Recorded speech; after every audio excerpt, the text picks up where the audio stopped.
मध्य प्रदेश सरकार के 15 से अधिक विभाग कृषक कल्याण वर्ष में अपनी महत्वपूर्ण भूमिका निभाएंगे। मुख्यमंत्री डॉक्टर मोहन यादव, सरकार की उद्यानिकी और खाद्य प्रसंस्करण मंत्री नारायण सिंह कुशवाहा का कहना है कि खेती अब लाभ का धंधा बनकर ही रहेगी। देखिए हमारी खास रिपोर्ट। उद्यानिकी और खाद्य प्रसंस्करण मंत्री जी हमारे साथ मौजूद हैं। आज एक बड़ा ऐतिहासिक अवसर है। मध्य प्रदेश के 15 से अधिक विभाग केवल कृषि कल्याण में सक्रिय होंगे। अभी आपने कुछ दिन पहले उपलब्धियां गिनाई थी, तो एक बड़ा ग्राफ मध्य प्रदेश में आपके विभाग का बढ़ा है। आज के दिन को किस रूप में लेते हैं?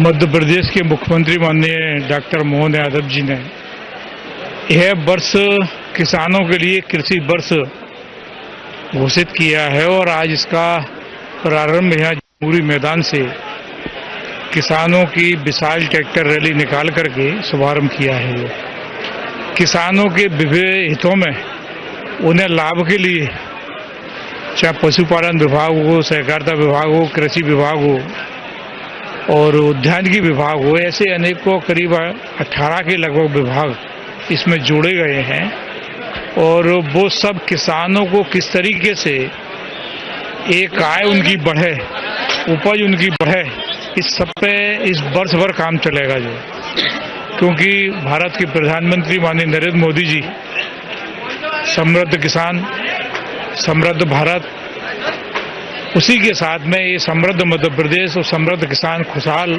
किसान बनाने के लिए मध्य प्रदेश में ये पहल चालू हुई है और वर्ष भर ये अनेकों कार्यक्रमों के तहत किसानों के बीच में जाकर के और उन्हें ये सारी तकनीकी भी से अवगत कराना, किस तरीके से उपज और फसलों का भी अगर हम डाइवर्ट करें कि जो फसलें ज़्यादा हो रही हैं उसे कम करके कुछ उद्यानिकी के क्षेत्र में जाएं, पशुपालन के क्षेत्र में जाएं। एक आपका जो विभाग है, जैसे अभी हम पिछले एग्जीबिशन को देख रहे थे तो वहां गन्ने के बाई प्रोडक्ट की बात हो रही थी। गन्ने से केवल गुड़ शक्कर नहीं, एथेनॉल भी बनता है और बहुत सारी चीजें बनती। आपका अपना विभाग है उद्यानिकी।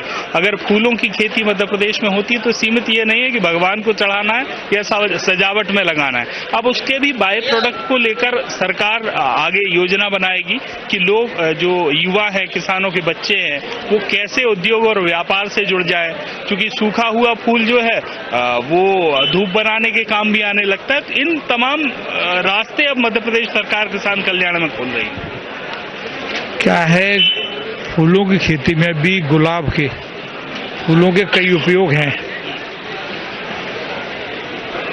गुलाब के फूलों के भी एसेंट बनते हैं, परफ्यूम बनते हैं और दूसरा इसके धूपबत्ती बनाने वाले भी इसका उपयोग करते हैं।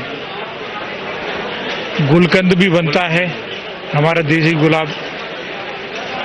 कई तरह की अब मिठाइयों में भी गुलाब के फूलों का उपयोग, उनकी पत्तियां सुखा करके और उसे करते हैं। कई तरह की चीजों में गुलाब हमारा काम आ रहा है और अन्य तरीके के जितने भी फूल हैं सबका कहीं ना कहीं अपना उपयोग है, क्योंकि ईश्वर पे, भगवान पे ये चढ़ाने की तो मान्यता है ही है। पर मध्य प्रदेश फूलों की खेती में भी आगे बढ़ रहा है जो, और इस बार नए प्लानिंग के साथ में कई जिलों के क्लस्टर बना करके उद्यानिकी में गुलाब की खेती को बढ़ावा देने के लिए ये कई कार्यक्रम बनाए हैं और किसान इसको लगाए तो अपने कई तरह के उत्पादन बढ़ा करके और अपनी आय बढ़ा सकते हैं। जो आय किसान बढ़ा सकते हैं, यही प्रयास है। और बहुत बहुत धन्यवाद मंत्री जी बातचीत के लिए। तो एग्जीबिशन का जो अवलोकन है वो मंत्री जी कर रहे हैं। उद्यानिकी में किस तरह की योजनाएं आने वाले समय में बनेंगी, ये रोड मैप भी थोड़ा थोड़ा उन्होंने बताया है। दरअसल सबसे अहम बात है कि कृषि और खेती से जो उपार्जन हो रहा है, जो उग रहा है, वो तो है ही अपने आप में, लेकिन उसके बाय प्रोडक्ट की तरफ अब अगर किसान पहुंचेगा तो आय का जो साधन रुका हुआ था वो आय जो है वो निश्चित तौर पर बढ़ने का रास्ता खुलेगा। कैमरामैन आदर्श चौधरी के साथ हित किशोर शर्मा।